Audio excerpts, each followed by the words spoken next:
কিছু কিছু পরিবারে দেখলাম আমি পরিবারের বড় ছেলের উপর জুলুমটা বেশি করে। যে সে বড়, সে বেশি দিতে হবে। আর যারা ছোট তারা কম দিলেও চলবে। তো একসময় দেখা গেছে বড়জনের আয় সবকিছু নিয়ে খেয়ে শেষ করে যখন বড়জনের কাজ থাকে না, তখন তার প্রতি অবহেলা, নানা ধরনের খারাপ আচরণ সৃষ্টি করে তারা পরিবার।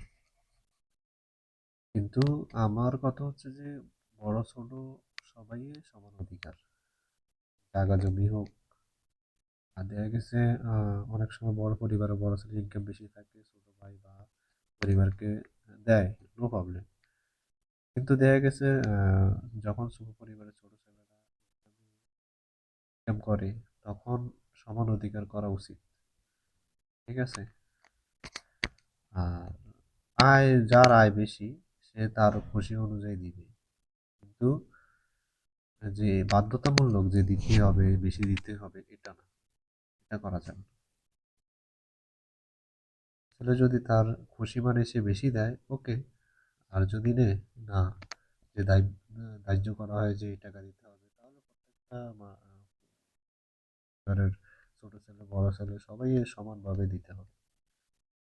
বেশি বা কম দেওয়া এটা তার ব্যাপার, কিন্তু সমান অধিকার দেওয়াই উত্তম।